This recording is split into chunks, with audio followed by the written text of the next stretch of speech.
Bonjour tout le monde. Il y en a beaucoup qui se cachent pour ne pas être vus par la caméra. Bon. Chacun fait comme il veut. Bienvenue à tous. On est un petit peu à la fin de l'année, mais pas aux fins des travaux. Hein. Il y a encore toujours des choses à faire. Hein. C'est qu'une fois milieu décembre que ça diminue fortement jusque... On recommence déjà souvent au milieu janvier avec les toutes premières Comment vous allez mettre les choses en fait? Pour l'instant non, mais on va faire, et là je demande le plus possible de bénévoles, l'inventaire de tout ce qui reste et aussi de liquidation de ce qui sera périmé pour la fin de l'année. Le 14 octobre, c'est un lundi, donc c'est bientôt. C'est après le vote, vous allez voter, après vous venez ici, non, le lendemain seulement. Oh, il faut dépouiller avant. Il faut dépouiller, on va dépouiller. Et donc le 14 à partir de 9h, on va ouvrir et jusqu'à 17h, 17h30. Mais bon, ça dépend du nombre de gens qu'on a. Donc on travaille de toute façon par colonne. À un ou deux, s'il y en a beaucoup, à deux, c'est pratique parce qu'il y en a un qui compte et un qui note. On verra le nombre de gens qu'on a. Et si votre colonne est finie et que le reste est occupé, ben, quand c'est fini pour vous, ben, donc à la limite, vous pouvez rester, donner un coup de main aux autres ou repartir. Et on entame une autre colonne. Et on entame une autre colonne s'ils ne sont pas déjà pris. Tout le monde est bienvenu, le plus qu'on est, le plus qu'on rigole. Et je vais vite demander à Monique, je pense qu'il y aura moyen peut-être qu'on mange un petit quelque chose ici. De toute façon, elle a prévu de la soupe. Elle a prévu de la soupe et on peut manger, pique-niquer ici. Mais il y aura moyen d'avoir des choses gratuitement. Donc on peut aussi payer notre sandwich. C'est normal, bon, on donnera quelque chose à la caisse. Ouais, celui qui a envie mettra quelque chose dans la caisse. Vous savez bien qu'on est des gens très riches ici, on s'occupe pas la caisse y déborde. Non, c'est normal. Non, c'est pas vrai. On est riche de talent. De talent, voilà. Et peut-être de parler, mais bon, pas de riche au niveau du porte-monnaie. Donc voilà. Et le jeudi après-midi, il y aura aussi pour l'inventaire? J'espère que ce jour-là, tout est fait. Sur un lundi, tout sera fait. Oui, si on est nombreux, oui. Si on est nombreux, ça sera fait. Une colonne, c'est pas des masses, hein? Ouais. Du matin jusqu'au soir. Donc les feuilles sont déjà préparées aussi avec les numéros. On n'aura plus qu'à noter le nombre de sachets qui restent. Parfois il y aura, parce qu'il y a des codes de couleurs, il y aura peut-être deux. On expliquera le jour.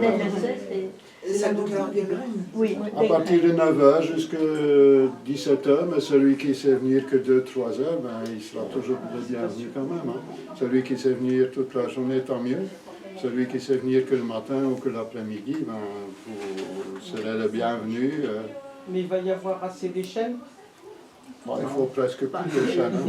Il faut plus d'échelles. Hein. Le plus grand prendra en haut et le petit... On voit que vous ne mesurez pas 1,53 m. C'est quand même bien allongé tes bras.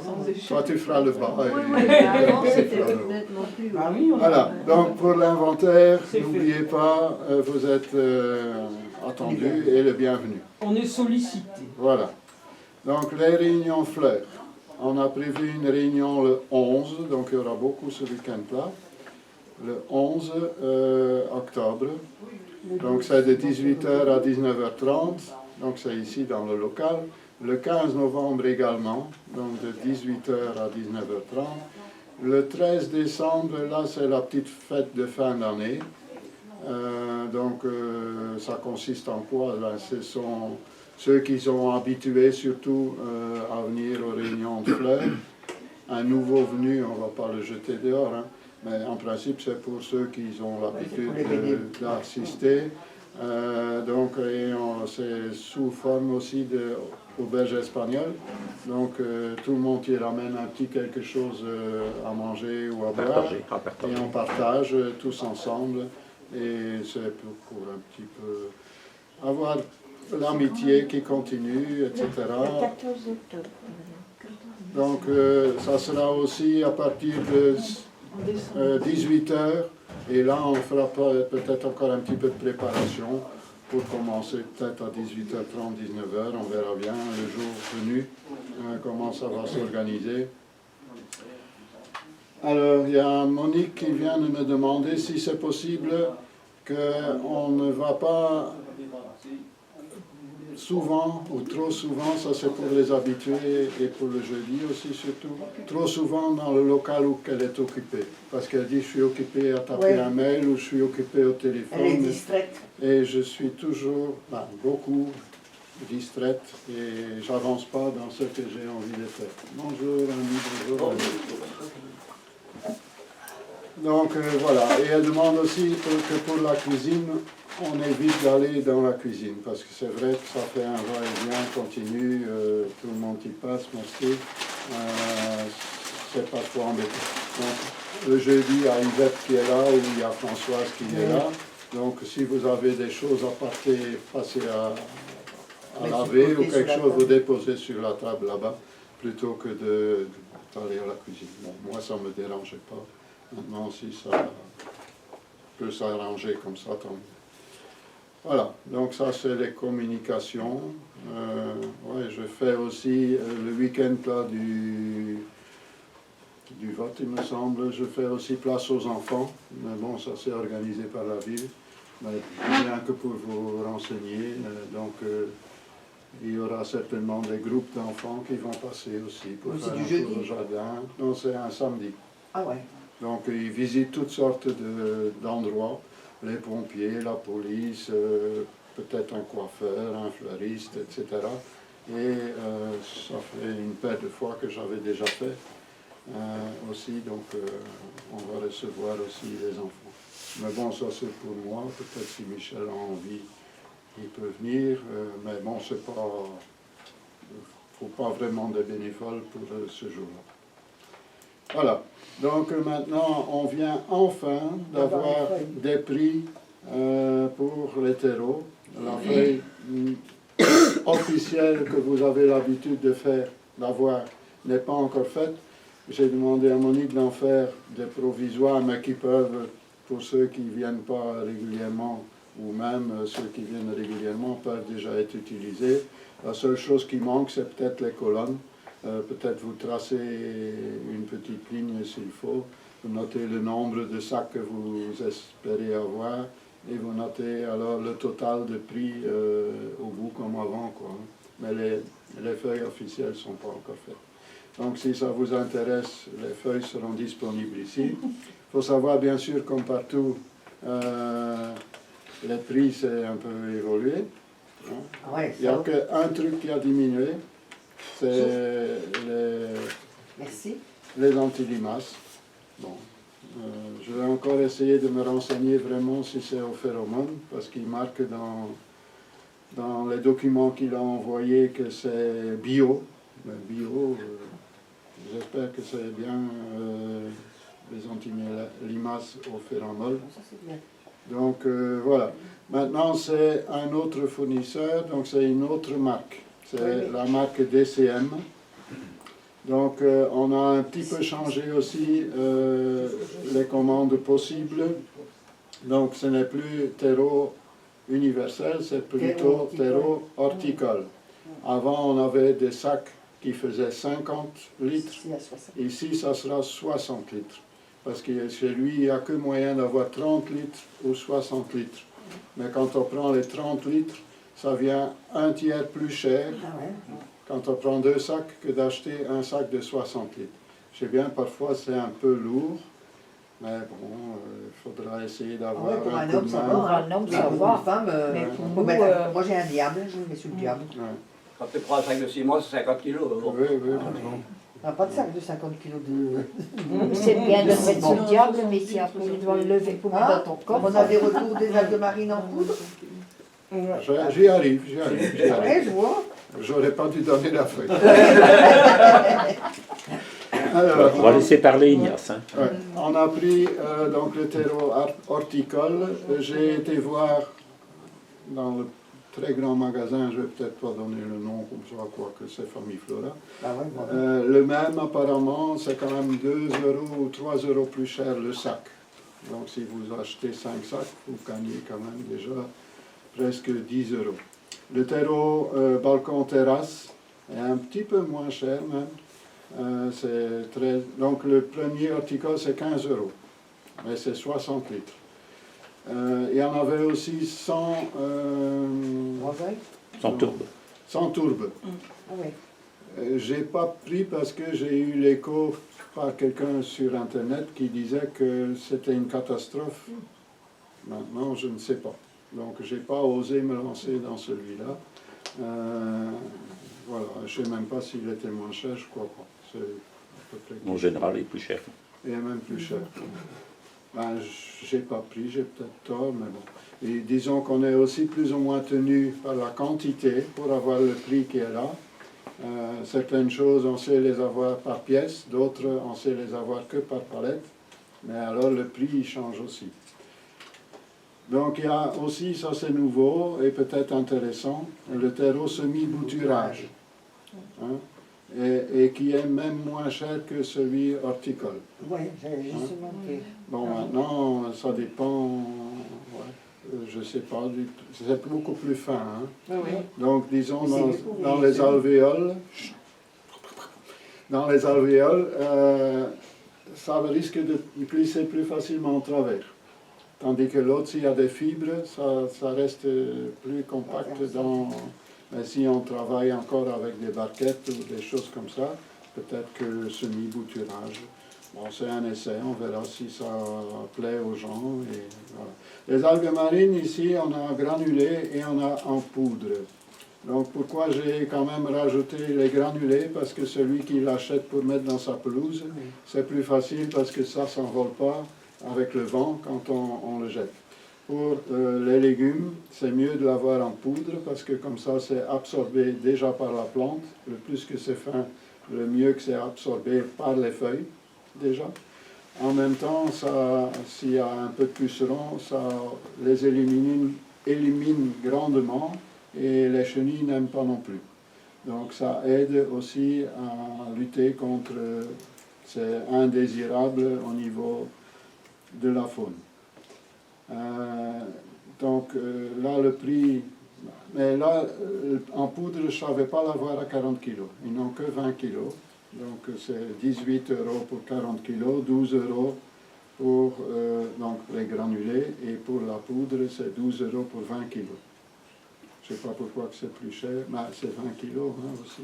Mais sinon, ils ont plus de travail, je pense, de faire des petites boulettes que de donner de la poudre. Mais bon, les prix, c'est pas nous qui les font.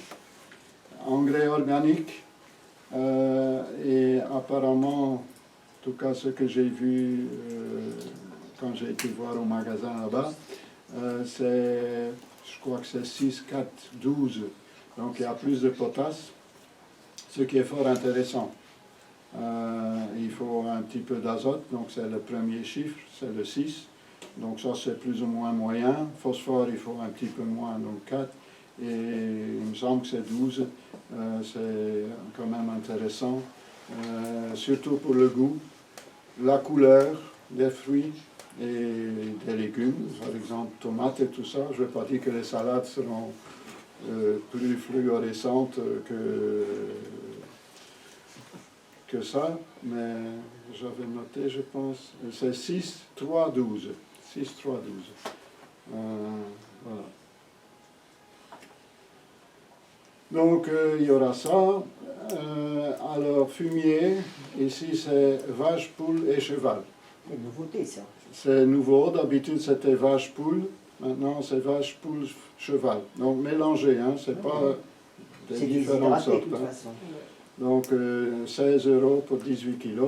L'anti-limace, que je vais quand même encore vérifier si c'est bien au phénomone et pas à l'alcool solidifié. Parce que l'alcool solidifié est néfaste pour les hérissons, les chats, peut-être même les oiseaux, quoique ils ne touchent pas en principe. Mais les hérissons peuvent éventuellement... Je ne sais pas si on peut encore le vendre d'ailleurs. Non, je ne sais pas. Ça, je ne sais pas.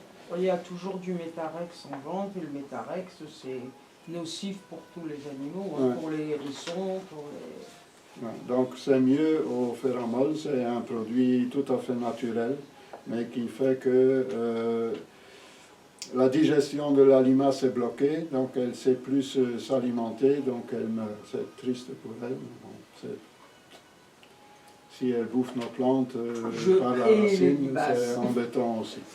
Donc après c'est Naturen Puzzolane. C'est quoi ça? Ben, c'est les morceaux, non, c'est des petits morceaux de lave.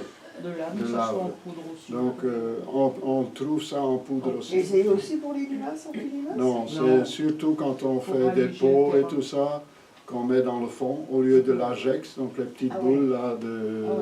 Mais ici, ça se dissout légèrement, donc il y a toutes sortes d'oligo-éléments, de sels minéraux dans la lave qui sont aussi bénéfiques, tandis que dans l'agex, les petites boules les plantes ne savent pas prendre quelque chose là-dedans, tandis que la lave aussi absorbe l'eau, et ça reste disponible plus longtemps que s'il n'y a rien dans le fond. En plus, ça empêche, si jamais on ne vide pas toujours les coupelles quand il y a pleu, que les racines en dessous y pourrissent. Et on sait les utiliser dans le jardin ornemental quand on a besoin d'un sol fort drainé pour certaines plantes. L'idéal, ce serait d'en mettre partout quand c'est un jardin ornemental, mais ça reviendrait très cher. Pour certaines choses, je dirais que c'est fort intéressant.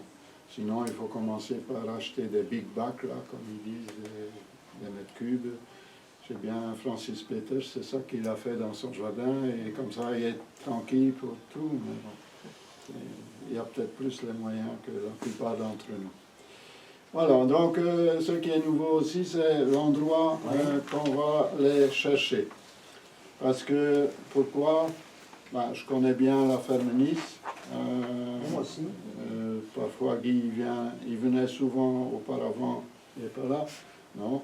Auparavant aux réunions aussi. Donc c'est quelqu'un qui essaye de travailler proprement.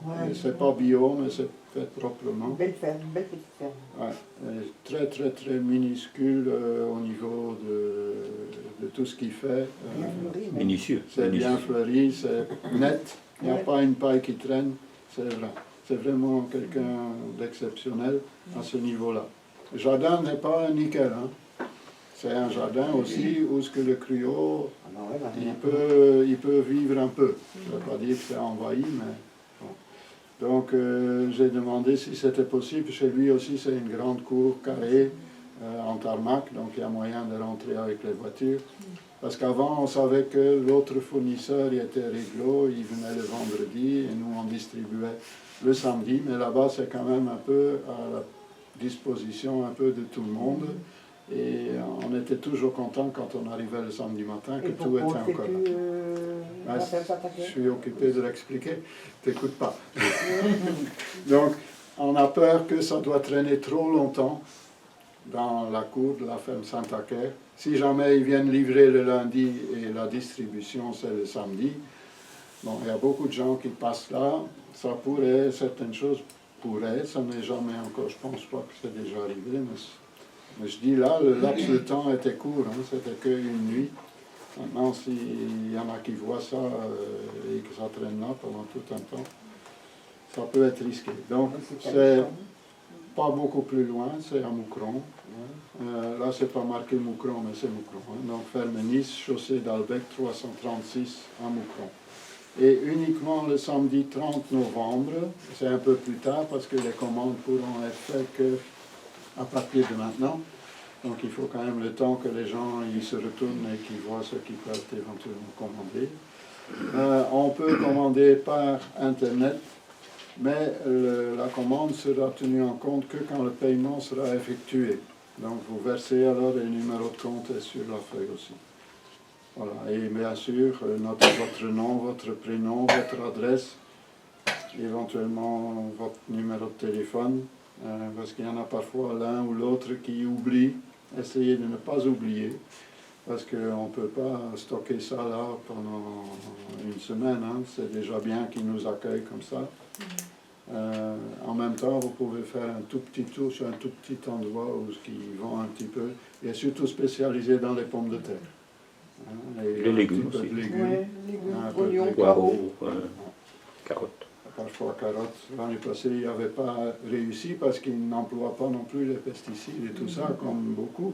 Donc, il n'avait pas réussi les poireaux. L'année d'avant, il n'avait pas réussi les carottes. Ça arrive. Donc, à ce moment-là, il n'y en a pas, quoi. Mais bon, voilà. Donc ça peut lui faire plaisir aussi.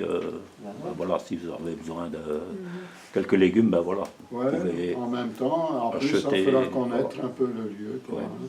Pour un des seuls fermiers qu'on a encore sur l'entité de Moucron, il n'y en a plus beaucoup, hein, ça diminue. ouais, et ça vaut la peine de faire vivre ces gens. Ouais.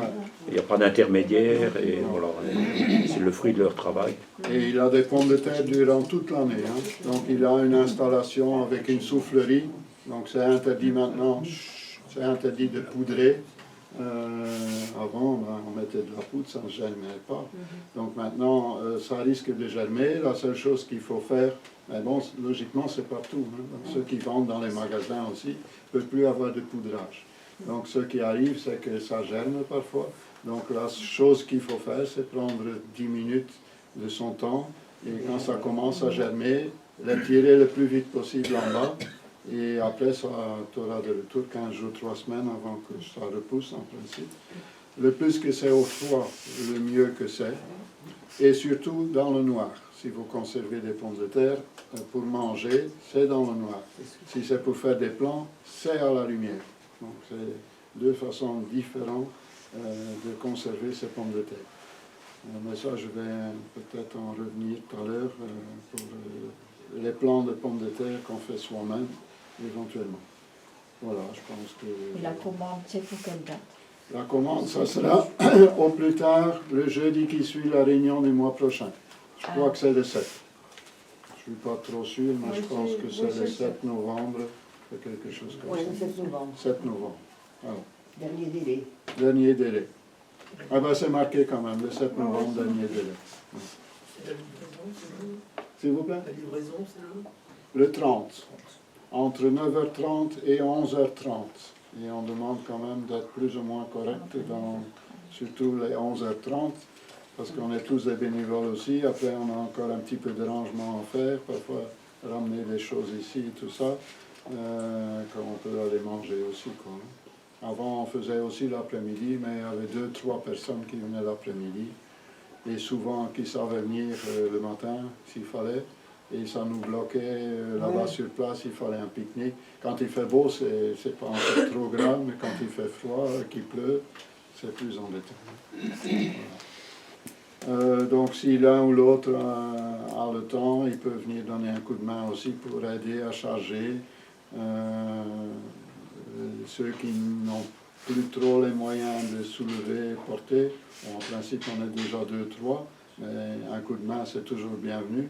Et bien sûr, celui qui vient chercher, c'est pas un magasin qui donne aussi un coup de main pour charger. Sauf si on est trop de bénévoles, parfois aussi on saute sur la commande pour vite servir, et celui qui arrive n'a même pas le temps de donner un coup de main. Mais bon, c'est pas du tout interdit, au contraire, donner un coup de main pour charger. Ouais, et puis il y a parfois des gens qui viennent déjà avec un coffre tout encombré avec plein de bazar qu'il faut bouger avant de pouvoir mettre les sacs. Bon, je sais pas, je pense que tout le monde doit un petit peu être organisé. Et... Prévoyez la place dans la voiture. Ou une remorque éventuellement.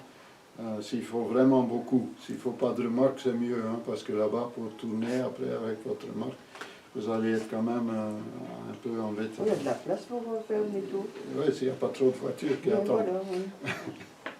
Hein, voilà. Donc essayez aussi d'un petit peu suivre le contournement dans la cour pour laisser la place à tout le monde. Vous ne mettez pas tout partout, après les autres ils ne savent plus repartir.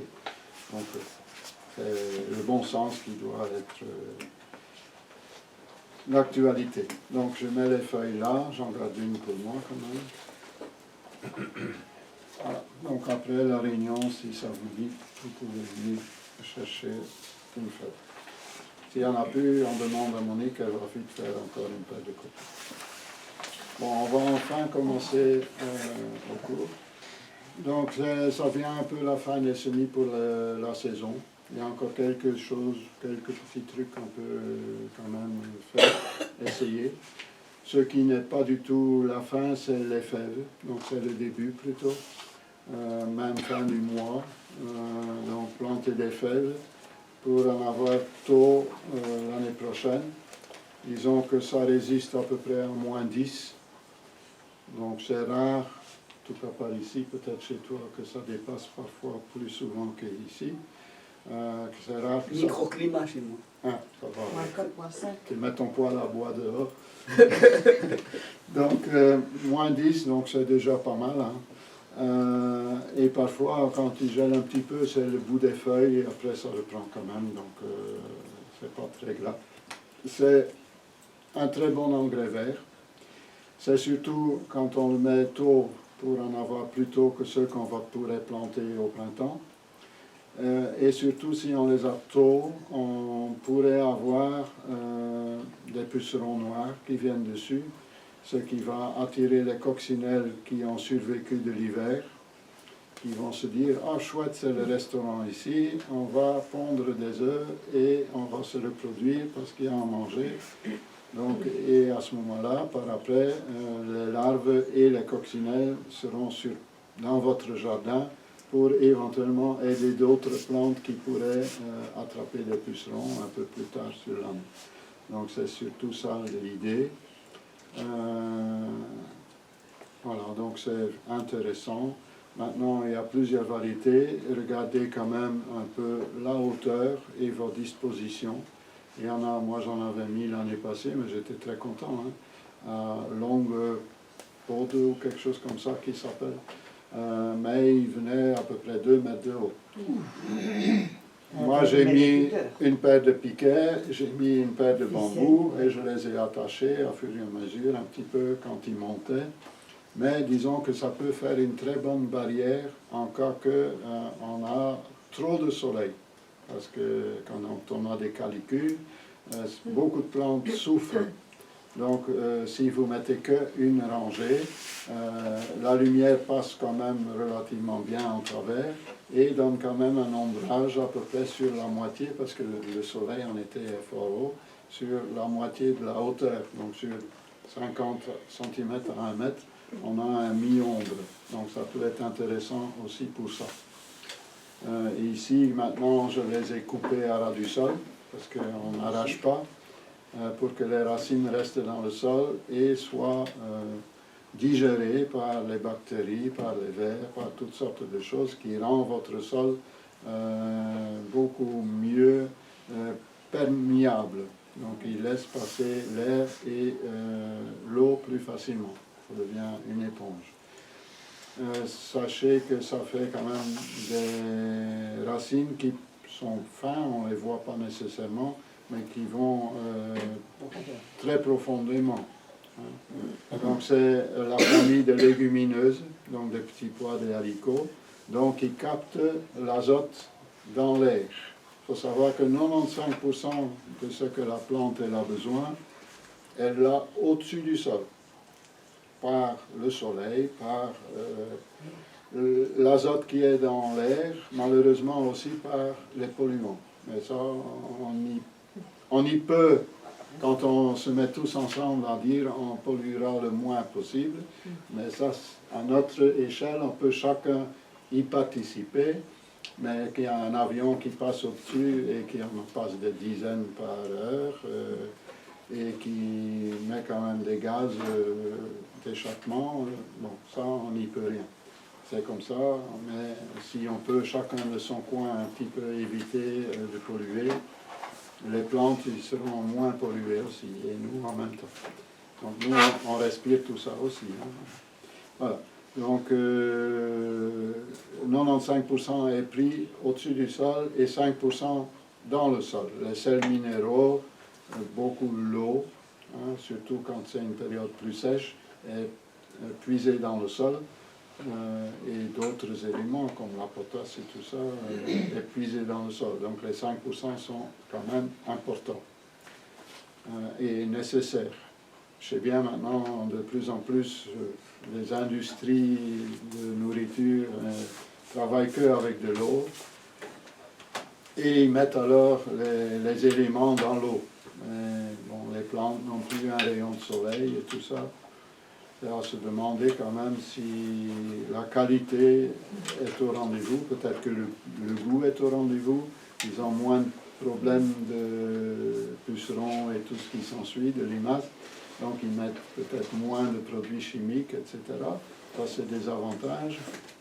Mais ça n'a pas de Bon, peut-être qu'il y a moins de polluants de l'air et du sol, Oui. puisqu'ils rajoutent ce qu'ils veulent. Ils rajoutent ce qu'ils veulent, c'est ça le problème. On n'a pas de contrôle. Bon, ils sont sûrement contrôlés, surtout s'ils ont un label bio, mais l'AFSCA en Belgique. Donc, Excusez-moi, ça me fait penser à une question. Avez-vous déjà fait analyser le sol, les sols, pour savoir les polluants dedans? ici, ils viennent c'est l'université flamande de Bruxelles qui est venue et ils ont fait tout des carottages dans le jardin et ils vont aller dans différents endroits. Ici, ça les intéressait fort parce que c'était le jardin le plus ancien en permaculture qui n'avait plus eu de produits de Jardin quoi que ce forêt. soit. Et c'est le jardin une forêt. Donc un jardin forêt, permaculture. Donc c'était tous les éléments intéressants pour eux. Et après, ils vont dans d'autres jardins forêts et d'autres.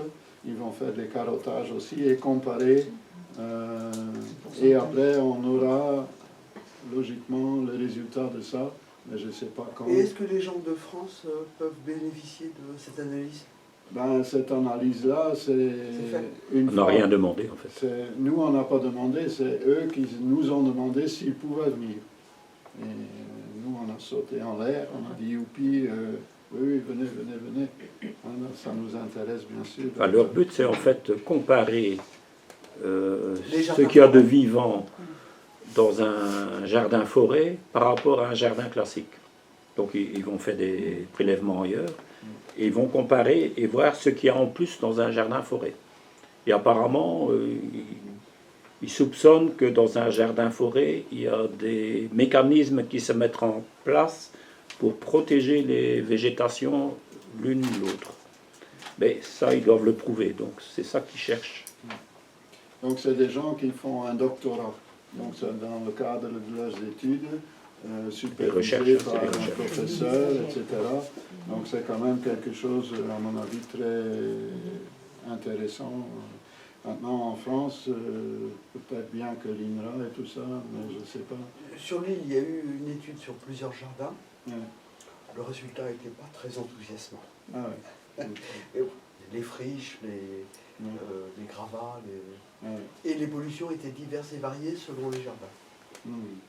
Oui, ben oui, la façon de cultiver, ce qu'on utilise éventuellement, les polluants qu'on jette, parce que les terrains vagues, ben, les gens ils jettent leur poubelle ou ils jettent leur huile de vidange ou je ne sais pas quoi, pour s'en débarrasser. C'est des choses. Moi aussi, j'avais un petit coin dans mon jardin que les prédécesseurs ils faisaient plus ou moins, sûrement un petit fumier.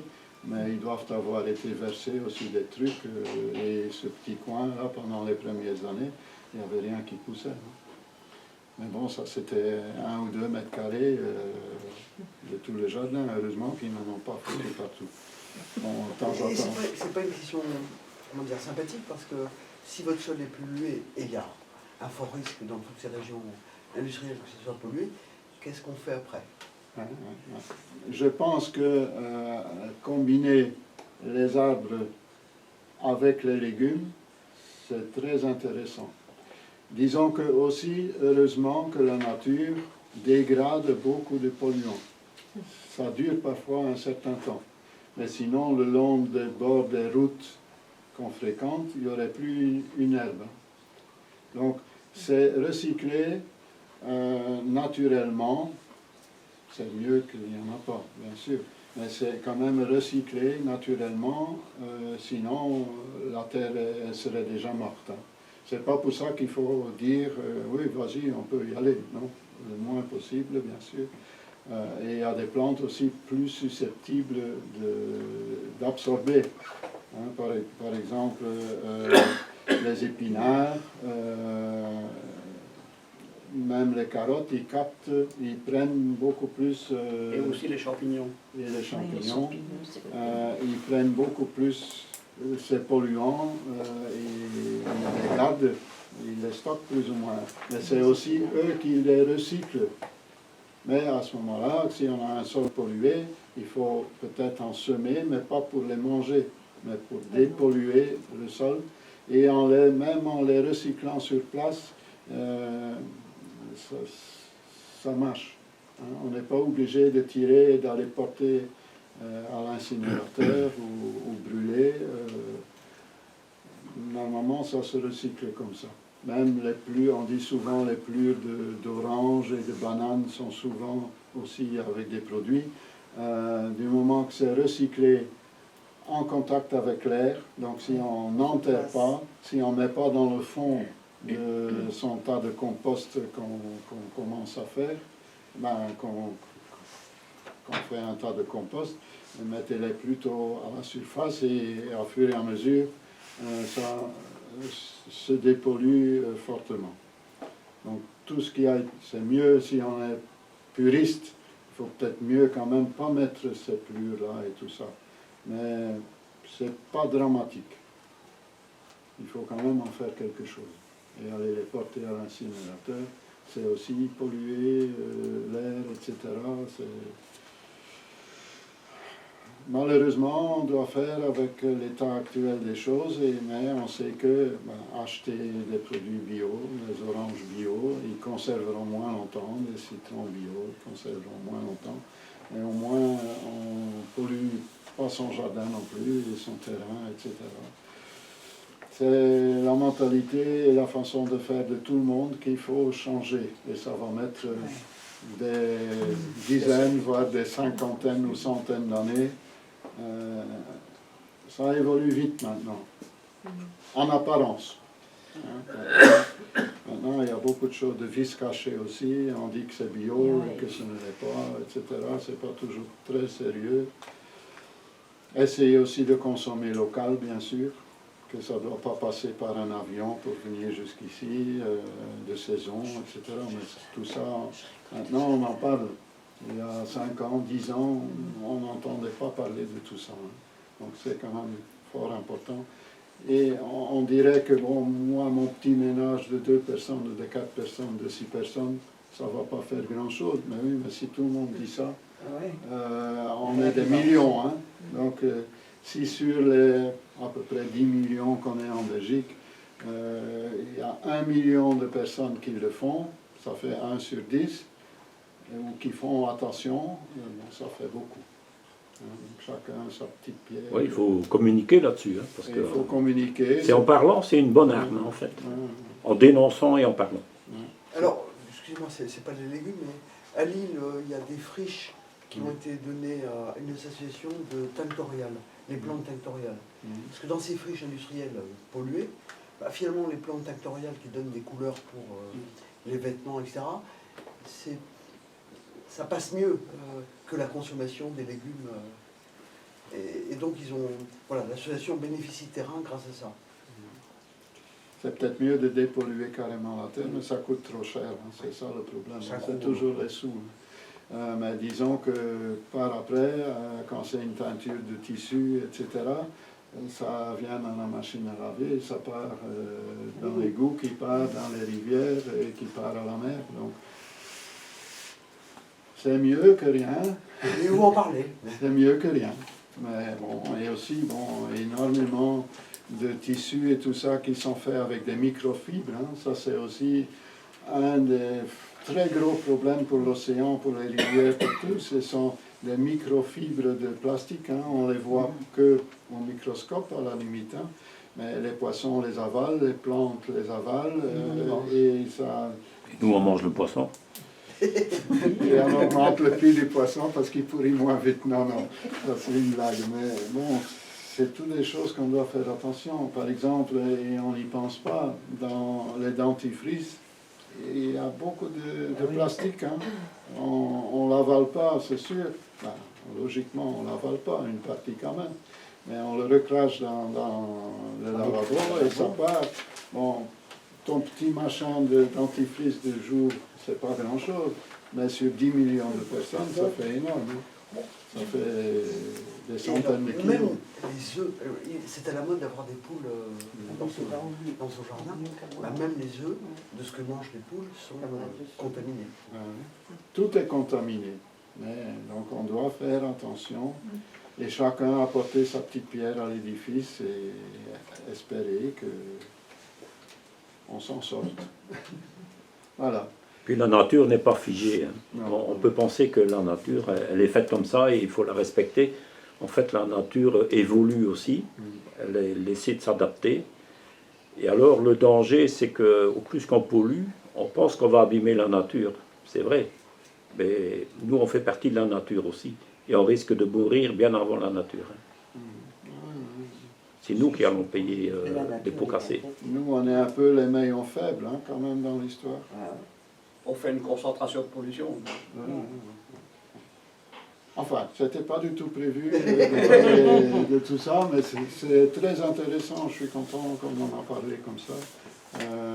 On va peut-être, même une fois pendant l'hiver, quand il y a moins de choses. On attend les résultats de l'analyse des jardins. Oui. Mais bon, je ne sais pas du tout dans quel laps de temps ça va être fait. Je suppose avant la fin de l'année scolaire. Si c'est un doctorat, il y en a pour... Ouais, je ne sais pas. Décembre de l'année prochaine. Ça, ils n'ont pas donné de délai de réponse. Enfin, on a quand même émis le souhait d'avoir un peu les résultats. Et c'est même eux qui l'ont proposé. Hein, donc ils ont dit d'office qu'ils donneraient les résultats. Et interpréter, parce que bon, des chiffres comme ça, bon, il faut aussi l'interprétation scientifique de ces c'est aussi analyses. les mycorhizes qu'ils allaient analyser. Combien de mycorhizes qu'il y a dans un jardin forêt comme ici. Mycorhizes, c'est-à-dire les champignons microscopiques qui font un jardin comme ici, c'est un internet de champignons. Donc c'est un réseau. On ne les voit pas. Hein. C'est pour ça aussi qu'on essaye de remuer le moins possible le sol pour ne pas tout casser et que ça doit se restituer. Donc on perd beaucoup de temps. Donc voilà, c'est tout ça qu'ils vont essayer d'analyser. Et ils ont même regardé quel arbre qui poussait aux alentours. Donc ils poussent quand même les choses un peu plus loin. Ils voulaient absolument où il y avait un noisetier. Ils étaient heureux de savoir qu'il y avait un cerisier centenaire à peu près là-bas. Il est énorme. Le tronc, il fait presque la table. C'est quelque chose que je n'ai jamais vu. Je ne sais pas si ça existe ailleurs en Belgique. Et rien que pour cet arbre-là, je trouve que ce serait dommage. Déjà, ce serait dommage de démolir tout ça. Si un jour on n'arrive pas à avoir la maison et le jardin pour nous, logiquement, donc ça j'ai déjà dit, on a un bail de 3 ans, ça fait 1 an ici au mois de novembre. Donc on cherche absolument des donateurs pour éventuellement savoir racheter le tout et pouvoir continuer. Et rien que pour la ville de Moucron, de garder ce poumon vert, c'est quand même important, surtout qu'ici on vient d'entendre à la télévision que Moucron, c'est la ville la moins verdisée de toute la Belgique. Arboris.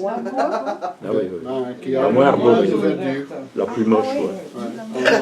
On est vraiment les derniers de Belgique. Bah, c'est la plus proche de Roubaix-Tourcoing. Aussi. Ça t'éteint. Et ils veulent encore faire les troisièmes. Sauf le jardin résistant de Gilbert. Oui, il y en a d'autres, il y a d'autres coins encore à Moucron, heureusement. Mais ils ont, oui. Avec cette publicité-là, ils seront obligés de faire des choses, hein, tant mieux. J'ai plus trop retenu le règle, mais c'était la règle de 3, 30 et 300.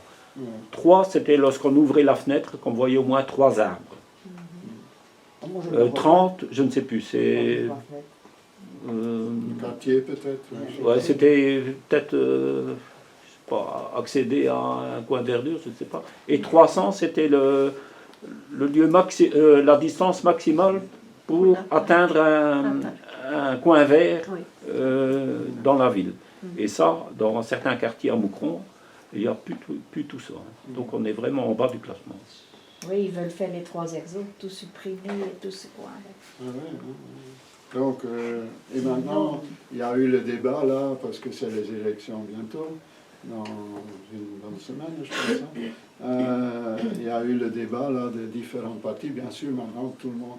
Et là, les résultats de cette analyse n'étaient pas encore parus. Ça a été enregistré le lundi et ça est paru, peut-être par hasard, peut-être, j'espère, ou bien voulu, le mercredi, ou le jeudi, je ne sais plus, mercredi, je pense.